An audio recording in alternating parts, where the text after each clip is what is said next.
Amici dei Custodi della Memoria, ci troviamo nel comune di Dorgali, nelle campagne di Dorgali, per mostrarvi forse la più bella tomba di giganti della Sardegna. La tomba di giganti di Sena e Tomes. La stele dove ci sono adesso i bambini è alta circa 4 metri. Pesa circa 7 tonnellate, ragazzi. È una stele centinata scolpita nel durissimo granito. Il portello d'ingresso molto piccolo.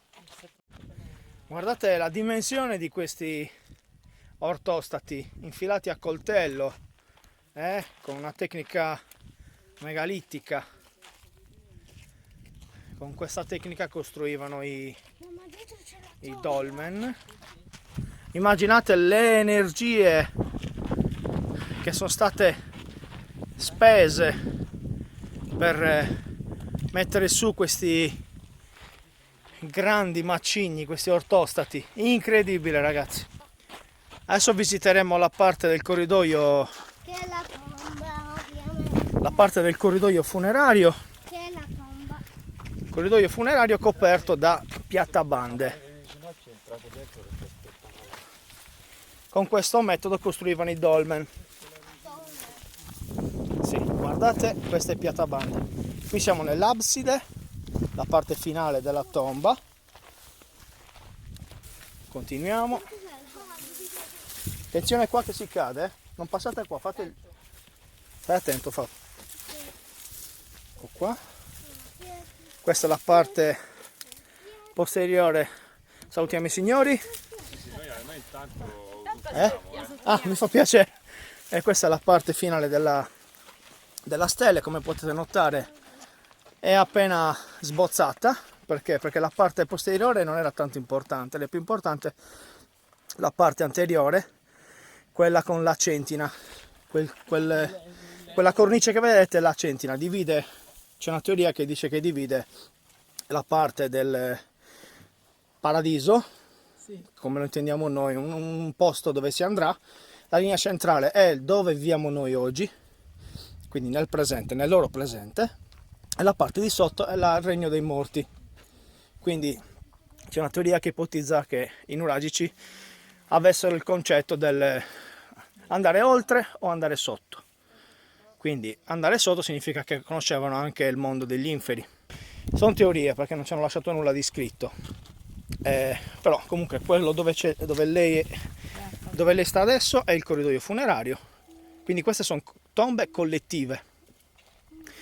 In alcune tombe sono state trovate 300 corpi. In alcune tombe si chiamano tombe di giganti erroneamente perché la credenza popolare, vedendo tombe così lunghe, diceva qua ci sono sepolti dei giganti, oppure le hanno costruite i giganti, perché un essere umano come fa a spostare questa? In realtà no, sono tombe collettive. I defunti del villaggio venivano, dei villaggi perché erano collettive, quindi anche di diversi villaggi, venivano deposti all'interno e poi richiusi. Tombe come queste veniva spostato uno di questi massi piatti, aperta la tomba e deposto il corpo intero all'interno, perché da quel portello non ci si passa. Uno come me non riesce a far passare uno.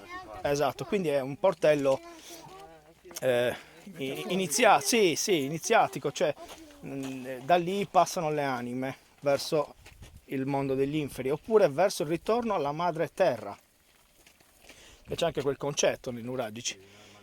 Ma infatti è il senso del sacro vero quello. Sì, ci sono tombe, queste sono abbastanza antiche, questa risale al 1800 a.C. Le tombe di giganti se ne trovano anche più recenti e sono, cioè più si avvicina all'anno 1000 dopo a.C. e più sono rifinite.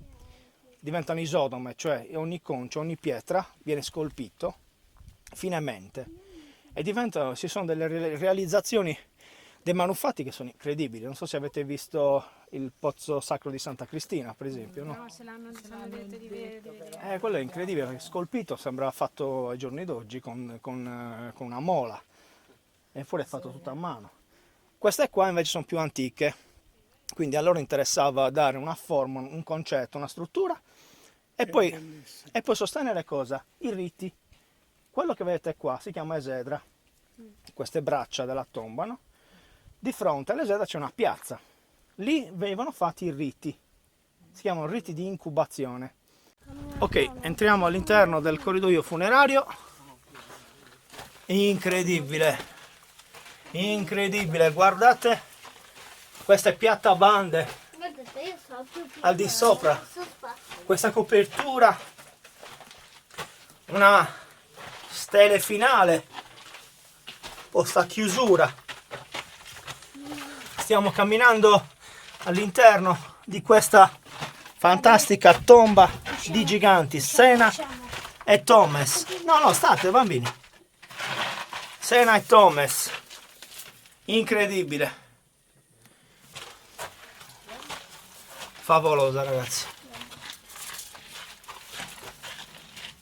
Bene amici del Custodio della Memoria, è tutto. A Sibiri